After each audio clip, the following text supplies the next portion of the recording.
यहां हम समझेंगे question tags with indefinite pronoun. List of indefinite pronoun. यहाँ पे इंडेफिनाइट प्रोनाउन को हम देखते हैं क्या क्या है। Everyone, everybody, someone, somebody, anyone, anybody, none, nobody. अब एक सेंटेंस आ रहा है इंडेफिनाइट प्रोनाउन से, everyone is writing exam now. अब तक हो ये रहा था कोई पर्सन का नेम आ रहा था, ही शी आ रहा था, या कोई और सब्जेक्ट आ रहा था। अब आ रहा है इंडेफिनाइट प्रोनाउन। जब दूसरा आ रहा था, for example she is writing homework, तो हम क्या कर रहे थे, इजंट शी कर रहे थे। हम सब्जेक्ट को रिपीट कर रहे थे क्वेश्चन टैग में, इजंट शी। लेकिन इंडेफिनाइट प्रोनाउन के लिए आपको करना ये होगा कि आपको दे ऐड करना होगा। पहले तो ये बात समझेंगे हम कि जितने इंडेफिनाइट प्रोनाउन होते हैं वो सब सिंगुलर होते हैं।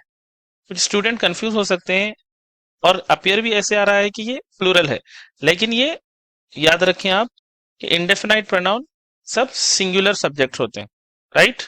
इसी वजह से इज आ रहा है, एवरीवन इज, आर नहीं आ रहा है, ओके।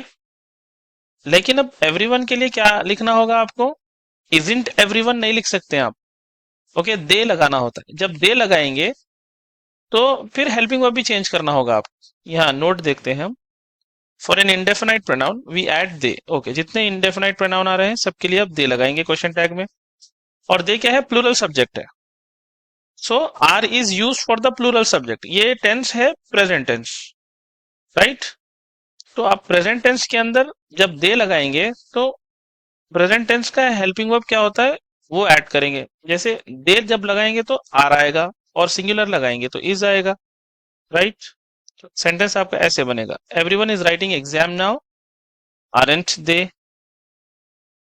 दे लगाने की वजह से ये आर आ रहा है और ये पॉजिटिव है, इस वजह से आपको नेगेटिव लिखना होता है कॉन्ट्रैक्टेड फॉर्म में, ओके। आरंट दे, राइट। इसको आपकी आसानी के लिए एक बॉक्स बनाया गया है, आप इसको समझ सकते हैं। Helping verbs in accordance with the subject and tense.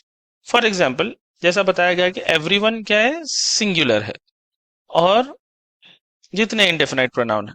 तो जब डज आएगा सेंटेंस में तो आप क्या करेंगे, ये नोट पर भी गौर कर लें। If a sentence begin with indefinite pronoun with singular helping verb, ये जितने सिंगुलर हेल्पिंग वर्ब से अगर सेंटेंस में ये हेल्पिंग वर्ब आते हैं, एवरीवन के, एवरीबॉडी के, यानी इंडेफिनाइट प्रोनाउन वाले सेंटेंस में, तो आप क्या करेंगे, प्लूरल हेल्पिंग वर्ब के ऊपर जंप करेंगे, क्योंकि आपको दे लगाना होता है, राइट।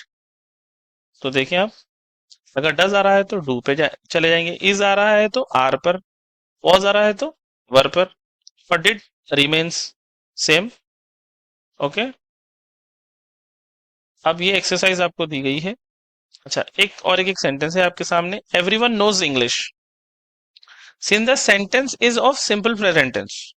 अब यहाँ पे हेल्पिंग वर्ब नहीं है, ओके, और आपको लगाना है दे। तो आपको ऐसे सिचुएशन में करना ये होगा कि ये टेंस कौन सा, ये जो सेंटेंस है इसका टेंस क्या है। सिंपल हमको समझ में आ रहा है, सिंपल प्रेजेंट टेंस है, ओके। क्या यहाँ पे लिखा हुआ भी है कि सिंपल प्रेजेंट टेंस है, और हेल्पिंग वर्ब होता है डू और डज।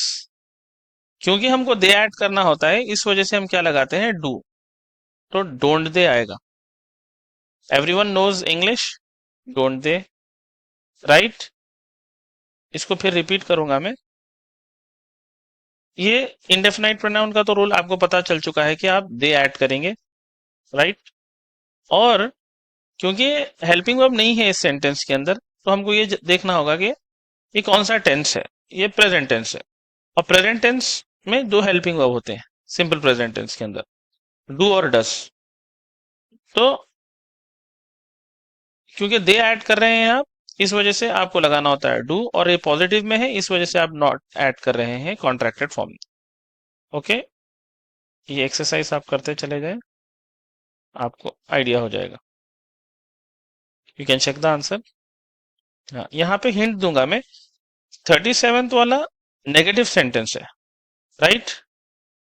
और 38th वाला भी नेगेटिव सेंटेंस है, क्योंकि नेगेटिव इंडेफिनाइट प्रोनाउन आ रहे हैं इसके अंदर, राइट।